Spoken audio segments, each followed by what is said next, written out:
안녕하세요. 현실주의자입니다. 오랜만에 왔죠? 예, 그러니까 구독, 좋아요 한번 부탁드릴게요. 지금 코스피 시장이 상승하고 있습니다. 코스닥은 더 강한 상승을 보이고 있죠. 어떻게 상승을 예측했느냐라는 댓글이 굉장히 많습니다. 근데 계속 다 설명드렸어요. 이거는. 예. 어디까지 상승할지도 좀 보이죠, 여러분 이제? 이거는 매우 높은 확률로 여기서 조정을 보일 겁니다. 어쩔 수가 없습니다. 예. 이게 제가 생각했던 예전에 바닥이었는데 그 생각했던 바닥보다 더 떨어졌잖아요. 예, 그걸 좀 주목하시고요. 일단은 다시 한번 설명드리면, 자, 수직 하락, 예, 반등, 하락, 반등, 하락, 역 헤드 앤 숄더. 기술적 분석을 무시할 수 없는 게 여기서 드러나는 거죠. 저는 이걸 여기서 말씀드렸습니다. 상승을. 예, 상승을 여기서 말씀드렸어요. 지나간 다음에 말씀드리는 게 아닙니다. 항상 지나간 다음에 차트를 후행으로 마치 미래를 보듯이 말씀하시는 분들도 있을 텐데 그러면 안 됩니다. 예, 그래서 이 역 헤드 앤 숄더는 충분히 예상이 가능했다. 그럼 그 다음은 뭐죠? 예, 여기서 조정을 보일 거다. 어디까지? 2350까지. 예, 요거는 확실히 체크하고 넘어가시길 바랍니다. 어쩔 수가 없어요. 근데 여기서 또 글로벌적인 이슈가 발생한다. 호재든 악재든, 악재면 떨어지겠지만 호재면 여기서 갭상승이 가능합니다. 갭상승을 하면 또 얘기가 달라져요. 그건 그때 가서 또 말씀드리겠습니다. 하지만 매우 높은 확률로 여기서 조정을 보일 확률이 있다 정도만 체크하시죠. 거래량이 안 올라가고 있는 것도 체크해 볼 만한 포인트긴 합니다. 그리고 단기 바닥 가능성에 대해서 말씀드렸었죠. 이건 지난번에 말씀드린 겁니다. 인버스를 통해 해지하고 있어요. 여기서 하락을 해도 인버스를 통해 해지가 가능합니다. 여러 가지 뉴스를 한번 보겠습니다. 정부가 반도체 전략을 발표했답니다. 인프라 세제 지원 통해 340조 투자를 이끌어내겠다라는 겁니다. 기업이 가장 무서워하는 게 뭐죠? 세금입니다. 세금. 그런 세금에 대한 혜택을 주겠다라고 하면 기업들이 고용부터 시작해서 인프라 투자까지 하겠죠. 인프라 투자라면 뭐가 또 괜찮아지죠? SOC 사업이 발달하죠. 건설, 원자재, 건설 자재 이런 것들. 어떤 섹터가 앞으로 반등할지가 이런 걸로 좀 보이는 겁니다. 아파트 공급부터 시작해서 정부 정책 주도주를 계속 봐야 된다고 말씀드렸던 게 이런 거예요. 현대차가 2분기 매출이 36조다. 영업이익 3조, 사상 최대를 쐈다. 근데 현대차 주가는 어떻죠? 자동차 판매량 자체는 감소했으나 우호적인 환율 효과. 얘들은 또 이게 우호적인 거예요. 제가 환율 올라가면 어떻게 된다고 말씀드렸죠? 분명히 3, 4분기 되면은 굉장히 좋은 실적이 나올 거다, 애들이. 왜냐하면 환율이 지금 원달러 환율이 약세를 보이고 있잖아요.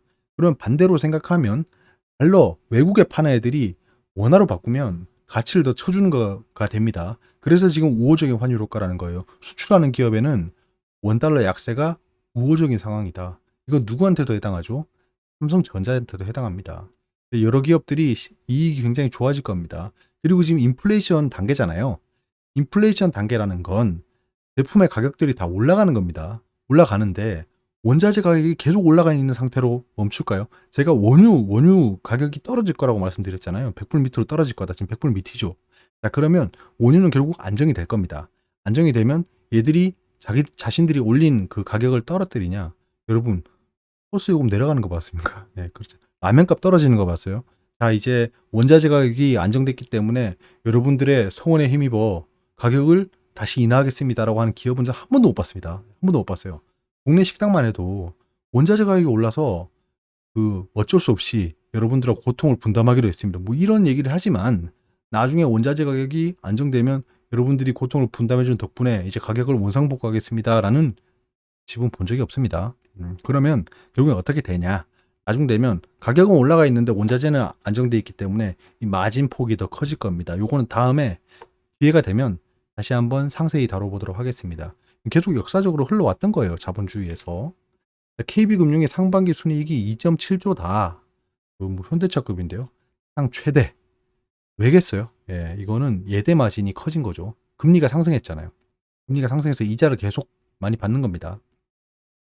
그래서 얘들은 돈 번 걸로 1,500억 원 규모의, 큰일 날 뻔해서 1,500원 하면 난리 나겠죠. 1,500억 원 규모의 자사주를 소각하는 주주 환원을 한다.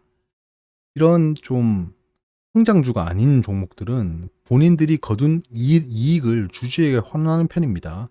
배당률을 올린다거나 소각을 한다거나 이런 그 액션이 계속 벌어질 거예요.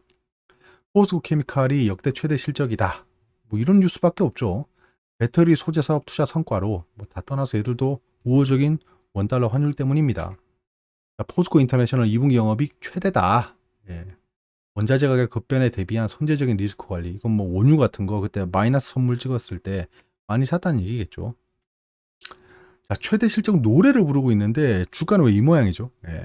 왜 시장 하염없이 흘렀나라고 하면 외국인 기관은 과연 이 역대 최대 실적이 발생할지 몰랐을까요? 저도 이렇게 설명할 수 있는 포인트를 그 막 수많은 인력을 고용해서 돈을 때려 부어서 분석하고 있는 애들이 과연 역대 최대 실적이 나오는지 몰랐을까요? 거기에 외국인 기관은 기관 IR을 따로 받습니다. 기업들로부터. 우리가 주담한테 전화해서 듣는 내용하고는 질적으로 달라요. 투자 규모가 크기 때문에 어느 정도 투자를 유치하기 위해서 우리보다 정보를 더 주죠. 다시 한번 말씀드리지만 정보는 절대 평등하지 않다. 평등할 수 없다입니다. 뭐 생각해보면 세상에 좀 평등할 이유는 없는 것 같아요. 이 인정을 하는 자발적 개돼지가 되면 안 되지만 어쩔 수 없이 세상이 평등하라는 법은 누구도 정해주지 않았습니다. 그러니까 불평등한 걸 인정하고 저희가 어떻게든 브레이크드루라고 하죠. 돌파해야겠죠. 자, 경기 선행지수와 주식시장의 상관관계를 한번 말씀드려 보겠습니다. 일반적으로 주가는 실물 경기를 약 6개월 앞서 움직인다고 알려져 있습니다. 이거 다 아시는 거죠? 모르셨다면 이번에 기억하시면 됩니다. 이 주식시장은 경기를 6개월 앞선다라는 겁니다. 그럼 여기서 한번 다시 보면 되겠죠. 자, 봅시다. 코스피 지수입니다. 지금 현재 요 모양 요 꼴이죠. 근데 6개월 선행한다고 했잖아요. 6개월 전으로 돌아가 보면 주가가 사상 최대치였습니다. 자, 그러면 이미 역대 최대 실적을 예상했던 흐름이죠. 돈이 많이 풀렸으니까. 사람들이 소비를 많이 했고 역대 최대 실적을 거둘 거다. 거기에 분명히 그 양적 완화를 거두어들이는 긴축이 시작될 거다라고 하면 원달러 환율이 안 좋아지는 걸 예측할 수 있겠죠. 왜냐하면 돈이 빠져나가니까요. 우리나라에 들어왔던 외화들도 빠져나가겠죠. 왜냐하면 신흥국, 위험자산에 대한 자본 회수는 가장 먼저 이루어집니다. 그러면 원달러 환율이 안 좋아질 거니까 실적이 최대를 이룰 거다라는 건 여기서 알 수 있었다라는 겁니다. 자, 6개월 뒤에 어떻게 될까요? 그럼 이제 6개월 선행을 봤어요. 그럼 6개월 뒤를 한번 생각해 봐야겠죠. 6개월 뒤에는 분명히 인플레이션 영향으로 블라블라블라블라블라 금리 인상으로 인해 경기 침체가 어쩌고 저쩌고 스태그플레이션이 어쩌고 저쩌고 이러고 있을 겁니다. 그러니까 6개월 선행해서 지금 주가를 보면 바닥을 치고 있는 게 맞겠죠. 연말에는 이런 뉴스로 가득할 겁니다. 그래서 연말부터는 경기 자체가 바닥을 찍었을 겁니다. 자, 그럼 주가는 어떻게 될까요, 여러분? 자, 추가적인 악재가 없다면 한두 달 내 바닥을 형성할 거라고 예상합니다, 이제. 제가 if, 만약을 다는 걸 굉장히 싫어합니다. 근데 어쩔 수가 없습니다, 지금은. 지금은 그 외국인도 그렇고, 기관도 그렇고, 우리도 그렇고, 맞이해보지 않은 시장 상황입니다. 코스피가 역대 최대치를 찍었고, 지금 글로벌적으로 역대 최대 돈이 풀려 있고, 아무도 이 상황을 맞이해본 적이 없어요. 그래서 과거의 히스토리, 그리고 흐름을 빗대어서 미래를 생각해 보는 거긴 하지만 지금 시장은 그 누구도 예측할 수가 없는 상황입니다. 그래서 저는 추가적인 악재가 없다면이라고 좀 좁혀서 생각하겠습니다. 뭐 온갖 if를 달 수 있겠지만 저는 딱 한 가지, 추가적인 악재가 없다면 한두 달 내에는 바닥을 형성할 거다. 지금 바닥 형성해서 V자 반등한다는 저는 생각하지 않습니다. 그럴 수가 없습니다. 물린 매물이 너무 많아요. 자, 앞으로 가볼까요? 여기서 물린 애들이 너무 많습니다. 거기에 걔들이 마치 그 숙성된 김치처럼 푹 고아져 있어요. 여기서 완전히 물려서 그냥 이렇게 돼 있습니다. 그 상황에서 얘들을 그대로 막 어디야 이렇게 올라간다.